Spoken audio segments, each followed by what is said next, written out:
ராமநாதபுரத்தில் கலப்பு திருமணம் செய்து கொண்டதால் தங்களை ஊரை விட்டு ஒதுக்கி வைத்த நபர்கள் மீது நடவடிக்கை எடுக்க கோரி ஆட்சியர் அலுவலகத்தில் இளைஞர் மனு அளித்துள்ளார். ராமநாதபுரம் அடுத்த வாழந்தரவை பகுதியைச் சேர்ந்தவர் ரஞ்சித். இவர் பாம்பன் அடுத்த மண்டபத்தில் வசித்து வந்து மாற்று சமூகத்தைச் சேர்ந்த வினோதினி என்பவரை கலப்பு திருமணம் செய்துள்ளார். இதன் காரணமாக ரஞ்சித் மற்றும் அவரது குடும்பத்தினரை வாழந்தரவை ஊர் பெரியவர்கள் மற்றும் நிர்வாகிகள் ஊரை விட்டு தள்ளி வைத்ததாக கூறப்படுகிறது. மேலும் தங்கள் குடும்பத்தினருக்கு மிரட்டல் விடுத்து அச்சுறுத்தி வருவதால் உரிய பாதுகாப்பு அளிக்குமாறு மாவட்ட ஆட்சியர் அலுவலகத்தில் மனு அளித்துள்ளார். நான் வேற கலப்பு திருமணம் செஞ்சேன்னு சொல்லிட்டு என்னை எங்கள் ஊர் வழுதூரில் ஊரை விட்டு ஒதுக்கி வச்சுக்கிட்டு வரி காசு வாங்க மாட்டேன்னு சொல்லிட்டு இது பண்ணுறாங்க. எங்கள் அப்பா 20 வருஷமாக பூசாரியாக இருந்தார் காமாட்சிமன் கோயிலில்.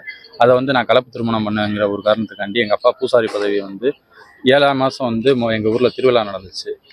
ஊர் திருவிழா 8ஆம் மாதம் முளைப்பாரி திருவிழா. அதுக்கு 1 மாதத்துக்கு முன்னாடி எங்கள் அப்பா கோயில் பூசாரி பதவியை வாங்கி எங்கள் பங்காளி வீட்டுக்கு வேறு ஆளுகளுக்கு எங்களோட விருப்பம் எல்லாமே கலப்பு திருமணம் பண்ண ஒரு காரணத்துக்காண்டி கொடுத்துட்டு எங்களை ரொம்பவும் மன உளைச்சலுக்கு ஆளாக்கி இது பண்ணிட்டு இருக்காங்க.